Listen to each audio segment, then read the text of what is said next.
another episode of Holistic Love.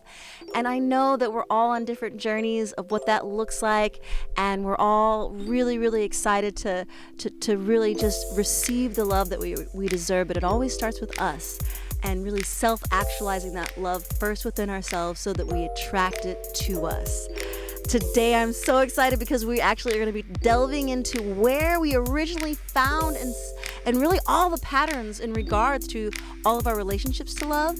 And we are talking to Kaitlynn today, and really just kind of like getting to the meat and the bones of why do we do the things we do? Why are we, all of our past, present, and current relationships are really just a reflection of our original parents and our original caregivers showing us and really being the example of what that love was. Now, was it healthy?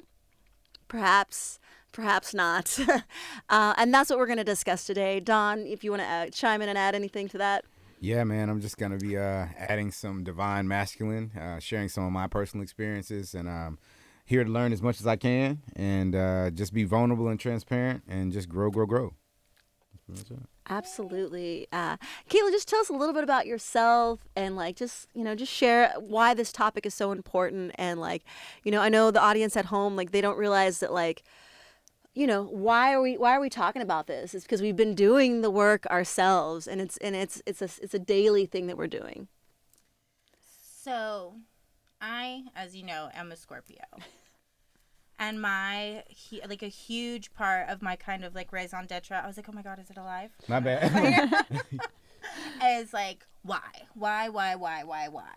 About everything. And I went through a lot of childhood trauma, but I had a really unique experience in that I said something very early. I was 10 when I said something and was taken out of my house.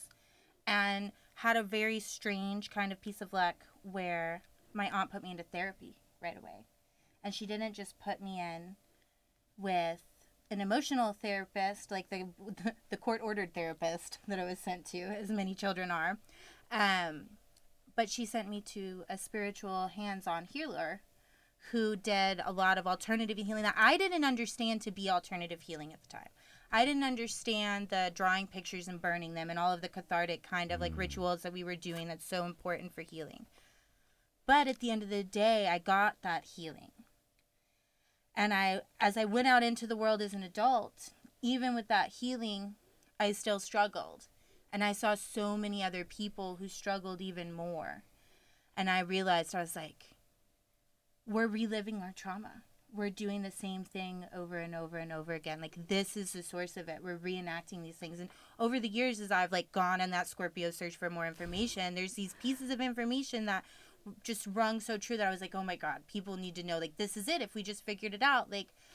I was listening to a podcast on neuroscience, and they explained that all of the neural pathways you use in childhood with your nuclear family are repurposed after puberty for your relationships that are romantic. Yeah. Whoa. So it's the road you've already been down is the easiest road to go down, right? Because that's the path that's already been tread. I really hope that's not me. Oh, none of my stuff's in here.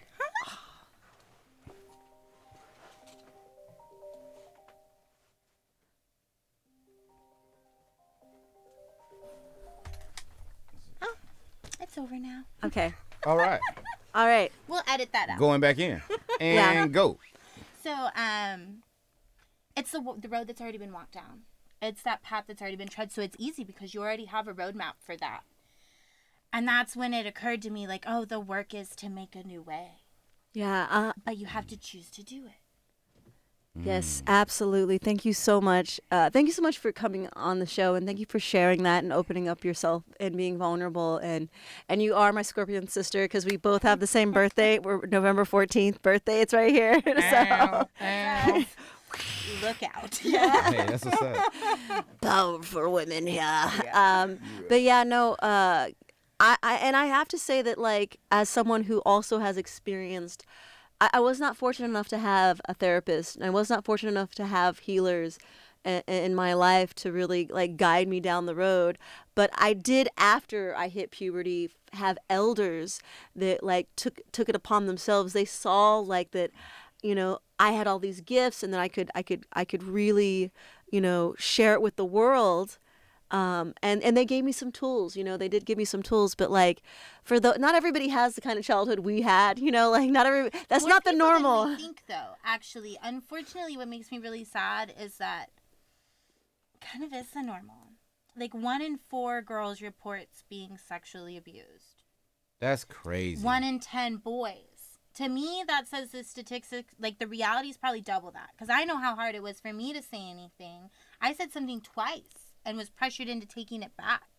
And something like 90% of people who come out about sexual abuse are completely ostracized by their family. I literally told my mom and the mother of the family of like my babysitter, hey, your daughter's like teaching me how to make out.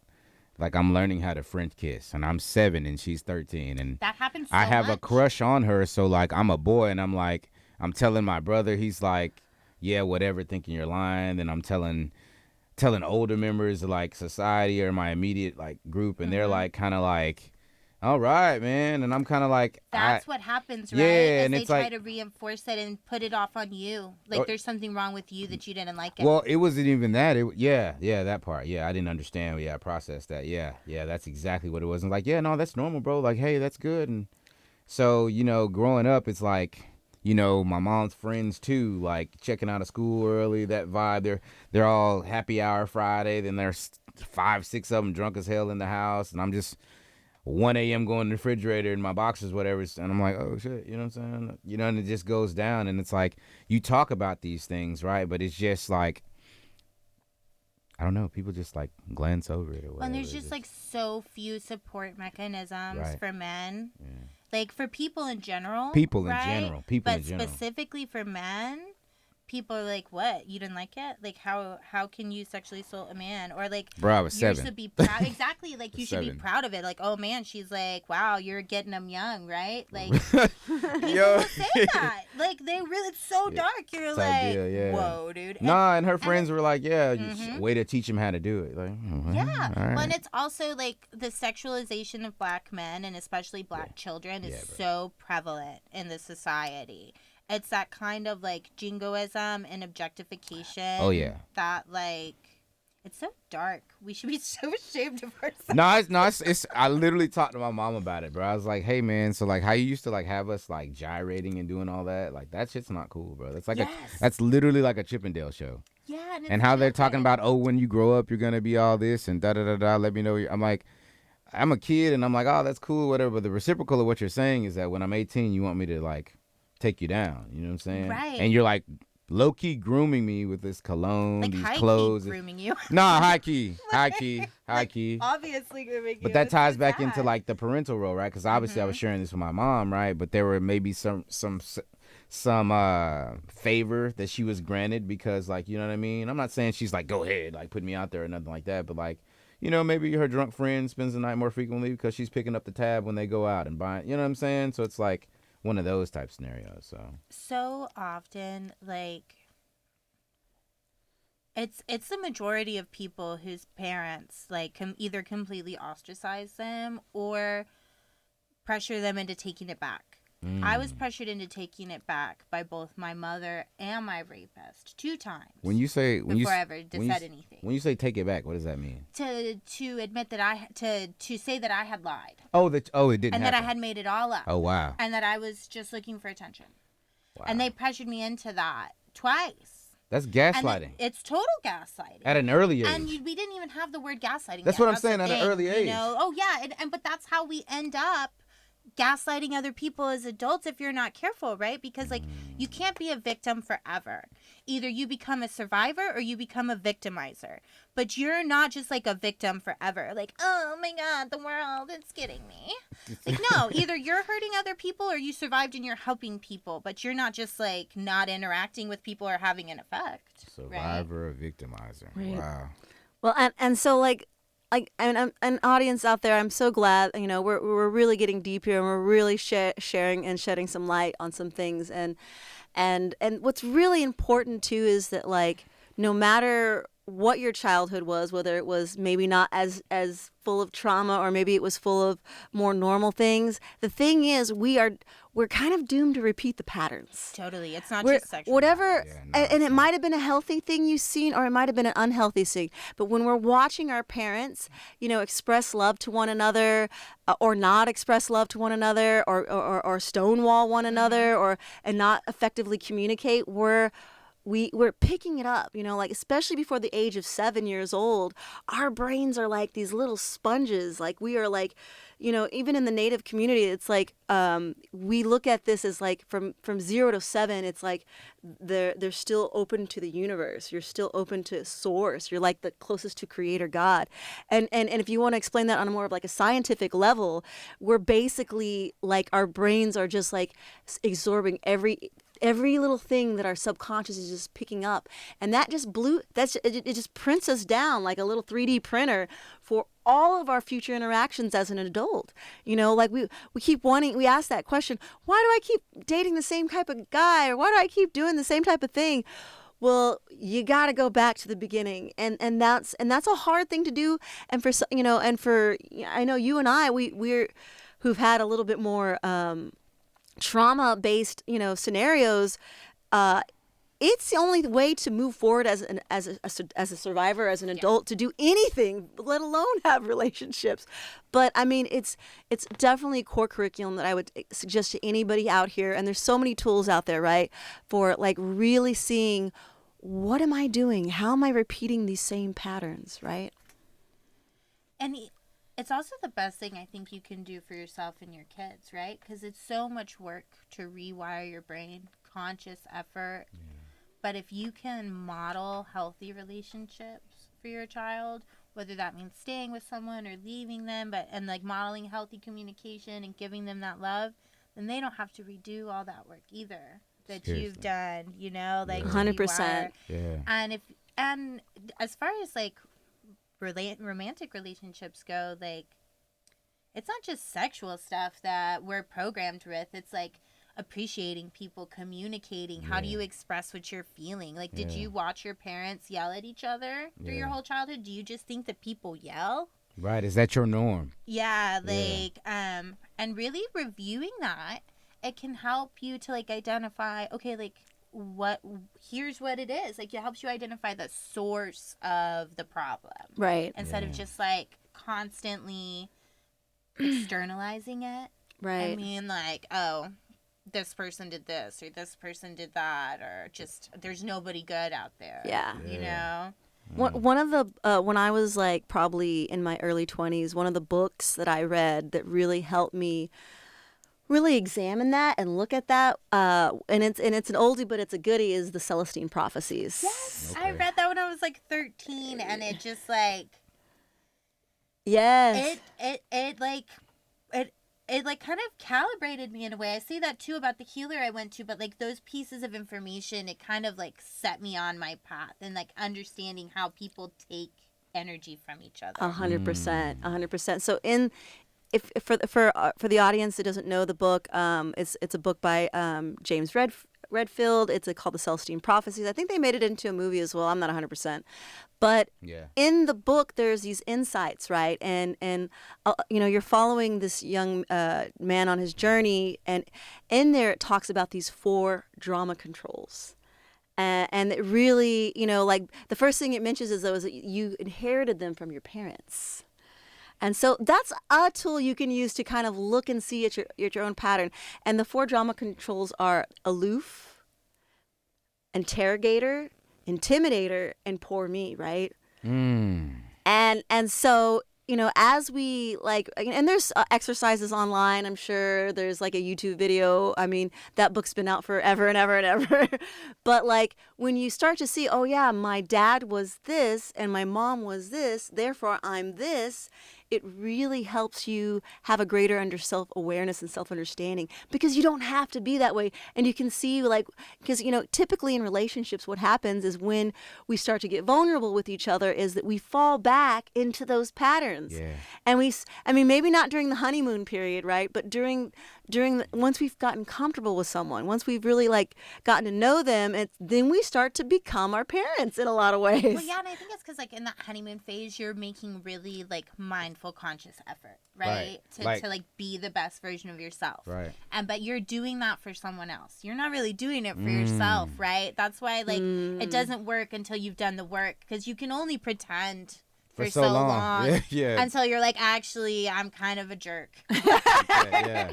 I'm going to do terrible things, and here's what they are. Yeah. Whereas, like, if you've done the work, then, like, if the terrible thing you do is leave the dishes in the sink and not, like, interrogate somebody about where they've been all night, then, like, the leaving the dishes in the sink is, like, more easy to swallow, right? Right, Because it's, like, these are small things that can be improved on. Right. Whereas, like, when you have these glaring, like, personality flaws, that's a little harder to overlook.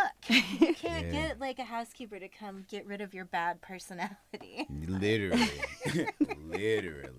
And it's funny that you were talking about, you were referring to the Philistine prophecies, because I often have had to reflect on who my parents were, like what type of people they were, who my mother was, what the dynamics of their relationship were. I got to see my father be very casual and relaxed, and my mom just kind of like, rah, and he just kind of be like, all right, I'm just gonna let that happen. He used to have a saying, I'm gonna let you be where you at. And he would, you know what I'm saying, he would just, to what I saw as a kid, he would just be casual, but what he did was very passive aggressive. He would ignore her, like he would ignore her, and then she would lash out even more and be more. So then I got to see this as a kid. As I shared on another episode, I was one of those kids that was kind of like really aware of what was going on and asking questions and very talkative. So they were just kind of pushing me to the side. So that was one of those things I was able to notice, that like those are dynamics that I started to like assimilate into. And like, whereas I'm casual and I'm very not nonchalant as though I don't care, but I don't want problems. I've experienced enough of them. I don't in society I have my own, so like I don't want to bring that home. I want to have peace. I want to have a love mate, an adventure buddy. I don't want like that. So I found that like I've been with tumultuous women that were like super needy, super clingy, super angry, and I look and reflect, and I was like, wow, I'm looking for that comfort, you know what I mean? That thing that's familiar to me. And so what's been tough for me was, like I talked to you about, was being alone. But that's when I knew the work was happening, because I'm alone. And I'm trying to immerse myself here, but it's just alone. So now I'm on the other side of that, just excited to be like, okay, well, I've identified, that's where I learned, that's what I learned. Now I'm carving a new path. And I'm not gonna lie, it's a little bit intimidating sometimes, but it's fun though, right? Like that's part of being masculine, as you spoke about. The challenge of it makes me happy. Like going into this new brave space, talking to all of you women and being transparent and vulnerable, that's like exciting to me. You know what I mean? So thank you for sharing. And man, 100%, you know, and really it's like, and you can be doing the work too, and you still can fall back into those old patterns. You can get triggered, you know, and sometimes the deeper the wound, the harder you have to like kind of like really not have people around you that are going to trigger you in that way and continue that path. And you know, and like I said, there's the Celestine prophecies that you can look at as way. You can look at your attachment styles too. You can see how how are you attaching to people, because this is also stems back again to our original caregivers. And then, you know, another really good tool, I love astrology, y'all guys, because, you know, if y'all ever get a reading from me, oh my God, the first thing I talk about when I'm doing a reading is like, well, this is what you got from your mother, and this is what you got from your father. And they're like, ooh, I didn't know we were going there. Like, oh no. I like telling you to do readings for people you haven't met yet. Oh yeah. And I already know. And I'm like, that's how you know it's real. You're like, yep. Yeah, no, I've had like Wall Street people like, you know, like come up to me and like, yeah, okay. And they're like wanting to get like more of like you know, how are you gonna tell me to get rich or richer? And then like, I'm like, well, there's a reason why you are doing this, and it's because of your parents and and you know, maybe your father casted the shadow on you and you feel like you can't live up to it, and they're like, well, damn, Fox, this is what I wanted to talk about. I'm like, that's another Scorpio thing to do, though. Yeah. It's like, but it's like the quote from Pulp Fiction. It's like, if my answers frighten you, maybe you should stop asking such scary questions. right. Nah, for real. For But, real. there's tons of tools out there. That's all I'm trying to say, y'all guys, is like, as you start to, peek in there, and all I'm saying is like, you're talking to two women who had probably one of the roughest, more on the, like very high spectrum of like, bad childhoods. If you're somewhere in the middle, or even if you're, you had the perfect childhood, going back and reflecting is so essential. Like if we've done it, you can do it, is what I'm saying. Like, yes. That's actually one of the primary reasons that I've come to be super grateful for what happened to me. In a way, not like I would never wish it on anybody else, but I'm here where I am, and so I was built of sturdy enough stuff to withstand it and come out whole, right? And tempered rather than shattered.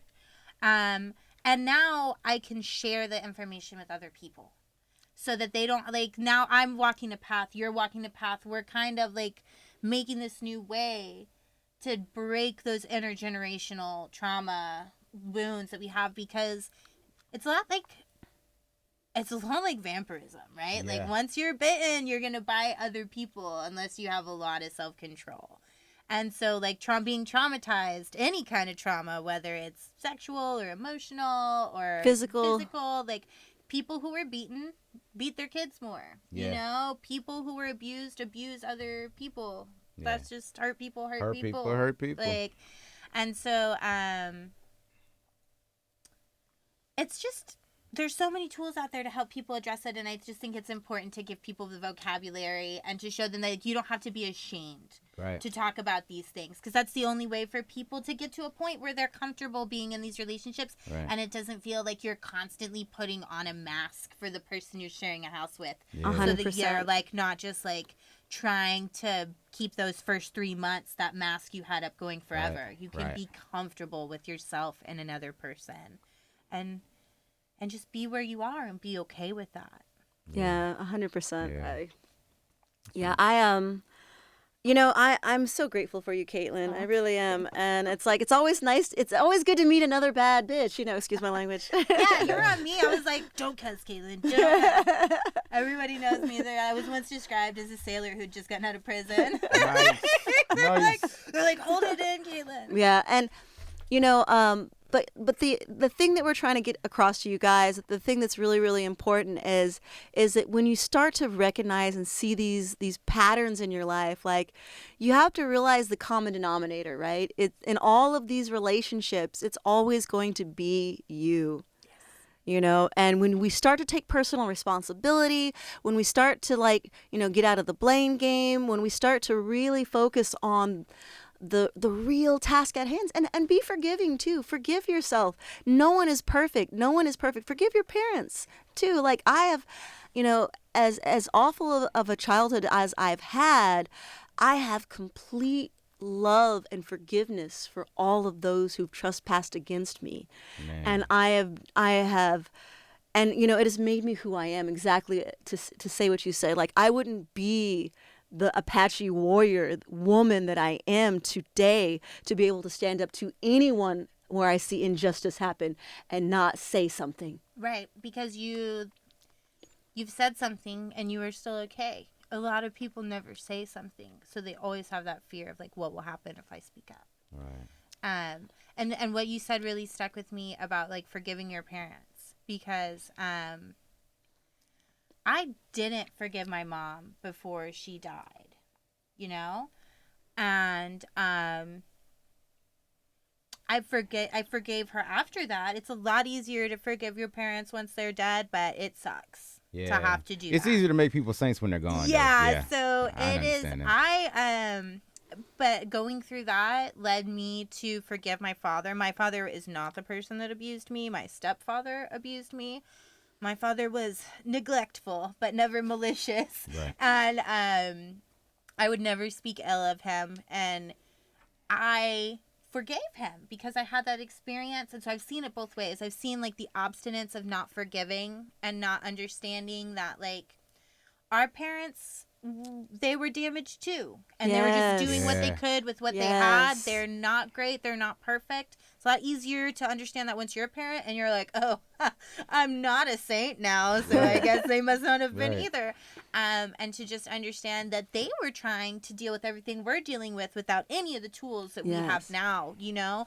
And forgiving my father was amazing. You know, like, you think about it, like, just because he didn't keep up his end of the kind of, like, social contract, I didn't feel it gave me license not to keep up mine and not to take care of him while he was old. And, like, right. And keep him there with me until he died. Right. You know, I think that speaks volumes to your emotional maturity, though, right? Oh, because thanks. you know, I just needed a babysitter. No. I mean, that works out too. Mutualistic relationships for the win. But no, shout out to you because so that's something that I've noticed with my mom. Like me being able to forgive her, it really started place when I recognized that I have tools and she didn't. Right, so you can't fault someone for something that's really not their fault, right? And then if I'm aware and emotionally intelligent enough to know that like she didn't know any better, and that I can love her through that, Right. And then I can know that like that's not something I need to take personal. She just did the best she had or she could, and that's just how our relationship has gotten a lot better. Yeah. That's really great because something that I realized too late, but I like really became clear to me after my mother passed, was that my obstinance and self-righteous in my own victimhood, no matter how justified it might have been by my circumstances, didn't help anybody. It didn't give me a mother. It didn't give her a daughter. It didn't help either one of us grow.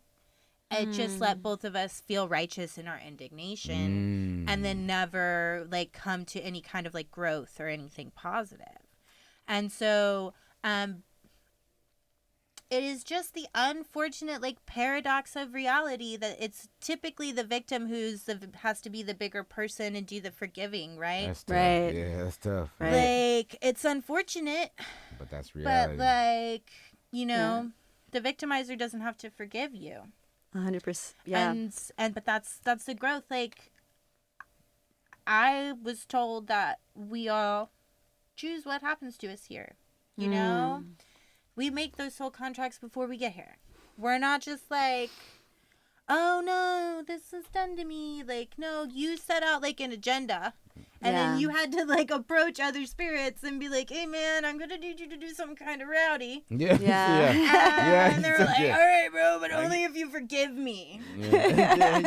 And so like to keep up your end of the contract, you've got to forgive. 100%. Yeah. So, Dark Tales from the Scorpion woo, Pit. no kid. Dark Tales of the Scorpion. That's another segment, Dark Tales. That's a whole nother podcast, really. we might have to start that one too. No, but yeah, like to just add to that, and thank you so much for sharing that, Kaitlynn. And I really love you, and for all, you know, seeing the woman in front of me is just amazing. I'm really grateful for that, and to you too, Dawn. Thank you so much for sharing that with me. Happy birthday. Woo, yes, happy birthday, Dawn. Thank you. I'm having an excellent birthday. I feel like it's just gonna keep getting better. 100%. I swear. I swear. But just to like remind the audience too, and I would like to share a little something, you know, like, you know, having, you know, that stopping that pattern, right? Healing, like both my parents, you know, I had a 12-year-old father and a 14-year-old mother, like. Babies having babies. Like that is like That's in the dictionary next to yes, and like Literally. I didn't really get to know my father till the very last. You know, he passed away like a few years ago. Like so, the last 8 months of his life, I got to know him, and then I found out all of the trauma that he experienced. That he was sexually abused as a little boy. That he, you know, he was actually a product of a rape. He was actually a product of a rape. So here's this baby who was a product of a rape having another little baby. And so, like, you know. Right, like, because he's 12. Yes. He's 12 years old. Just a little more than a decade after. Like, almost my peer. Right, yeah. Yeah. Like, right. Literally. Yeah. And 12 is like, what, 8th grade? 8th, 9th grade? 6th grade. And my yeah, I guess that's 6th my grandmother. Barely not in grade. elementary school. Wow. Yeah. And my grandmother, she was 11 when that happened to her, too. You know? So it's like. So I have come here to, you know, to be the light.